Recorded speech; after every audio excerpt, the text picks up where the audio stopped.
So it really does feel like our unholy prayers have been answered.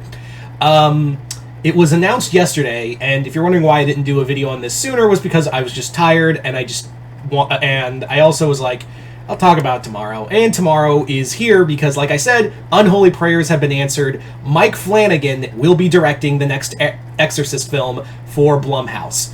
Now, I talked about a video I did a video I think like almost a month ago now, it seems, that there was a lot of rumor and talk that Mike Flanagan was in talks to direct the next Exorcist film, and I was basically in the mindset of this would be awesome. Like, it's the perfect pick to like do damage control on this film franchise. Believer sucked. I'm not gonna lie. Believer really did suck. But I don't think it's the worst Exorcist film ever. That belongs to Exorcist II: The Heretic. That's what I've always said, is that when people say, oh, it's worse than The Heretic, and I'm like, then you clearly didn't watch The Heretic. So yeah, Exorcist Believer is bad. Make no mistake.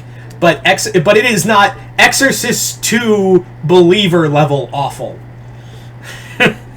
It's definitely down in the bottom of the barrel, though. Now, the other bit of news that I did catch was that this will not be a sequel to Believer. Flanagan's new film will not be a sequel to Believer, and will be a new direction for the franchise. Which, thankfully, Believer didn't leave on a... Yes, it was supposed to set up a franchise, but thankfully that film ends in a way... the one thing I gave credit for was that it ended in a way that you could see it as a standalone film. At the bare minimum, you could see it as like a standalone film. It didn't leave like sequel bait here and there, and if it did, I didn't fucking bother to pay attention. Anywho, so this movie has a lot of potential.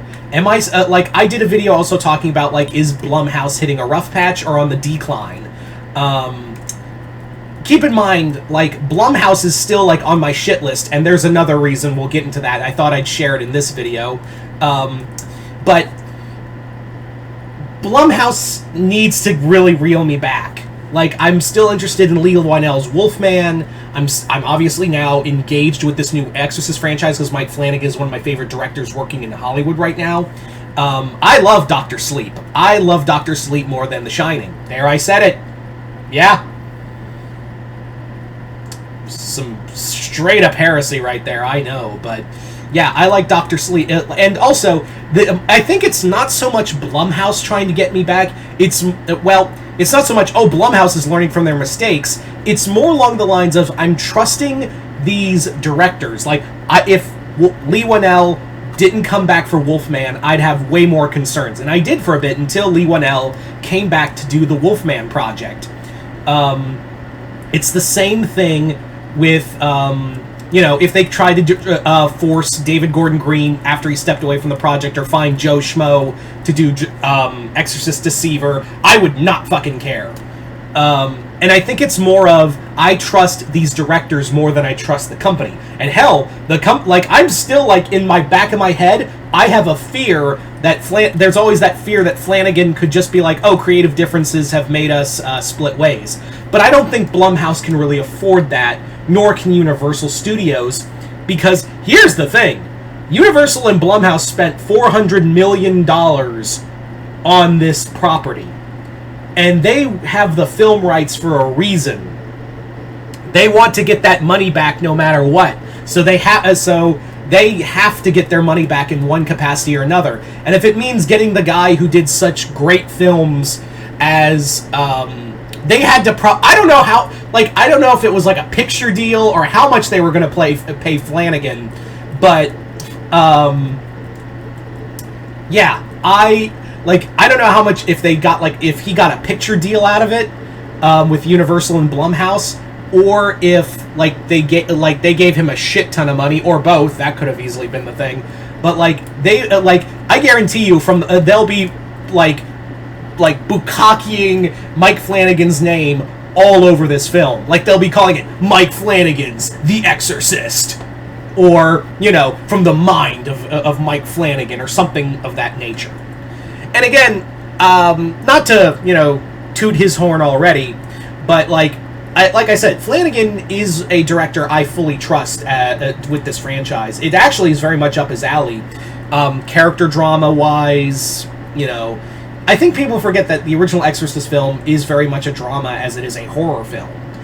And I've always said this, and I've done videos before, but like to and not to go too deep into detail, but like if Universal Studios ever did another Jaws movie, Flanagan is my #1 pick to direct that film. I think he's the closest guy to really capture Spielberg's vision. If they got Flanagan on a Jaws film, I'll be like, all right, you have caught my attention, you have my faith, don't meddle further with it. Now, now the whole thing about bold new direction. What does that mean? Bold new direction. Well, I don't think it means much. I think it just means they're going to have a different setting.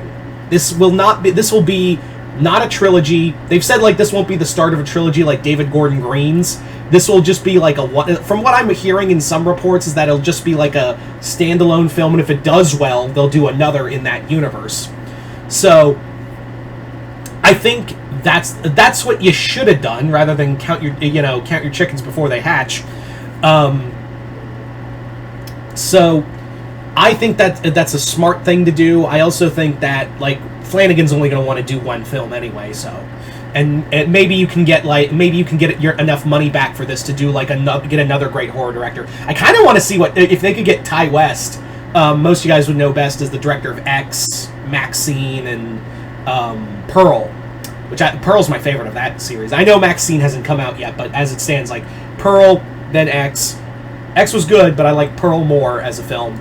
I'm getting off topic, but Ty West, like that would be kind of cool, like to do like David Gordon Green. I defended because I like even though Halloween Ends sucked, I liked Halloween 2018 and Halloween Kills. I'm one of the defenders of Halloween Kills, but here's the thing: Green was not to make a joke, a little too green to make a horror film franchise off of one of the most recognizable brands out there.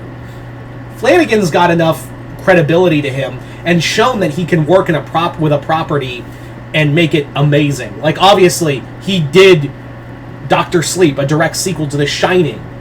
Yeah, that's that's hard as shit to do. So anyway, but while I am excited for Mike Flanagan to take over as for the Exorcist franchise, my unholy prayers also come back to bite me in the ass because Blumhouse has announced they will be doing a new My Bloody Valentine film. That made me cringe. But you just went on about like Mike Flanagan doing The Exorcist, and aren't you excited?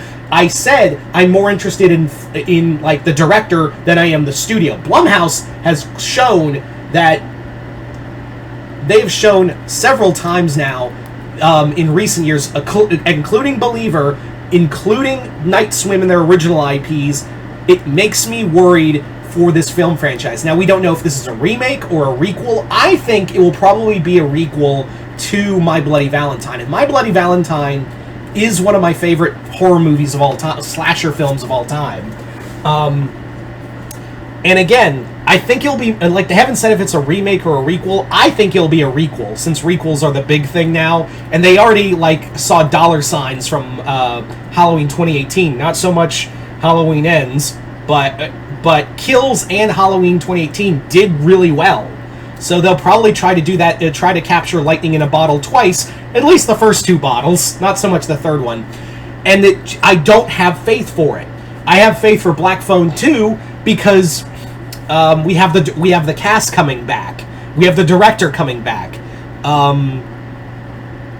That I'm more the creative team is why I'm there. Not like the Blumhouse brand to me has been damaged. Until they can earn my trust back, and I'm not the only one saying this.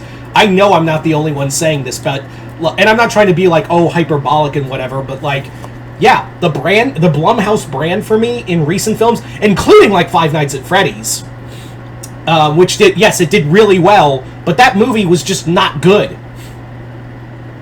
So, I have more faith in the reason why is not so much, oh, it's Blumhouse and they're a juggernaut of horror. No, you have fucked up consistently since last October. So for me, I'm more like, I will depend more on the team than the brand name, because the brand name could still, like, the Blumhouse staff could easily be like, oh, we want to make changes and whatnot to make this like PG-13 or something, and drive off these directors in any case. So I'm still a little worried. That's why while I have my faith in the new Exorcist film, I have major concerns about the My Bloody Valentine film. But maybe I'm just overthinking it. Who knows? Anyway, you guys tell me in the comments below, what do you guys think of Mike Flanagan taking over for The Exorcist, and what do you guys think of Blumhouse with their new film for My Bloody Valentine? Are you guys excited? Are you guys not? Just comment below, let me know. Other than that, hope you all enjoyed this. I'm Mr. Multiverse. I'll see you next time in the Multiverse.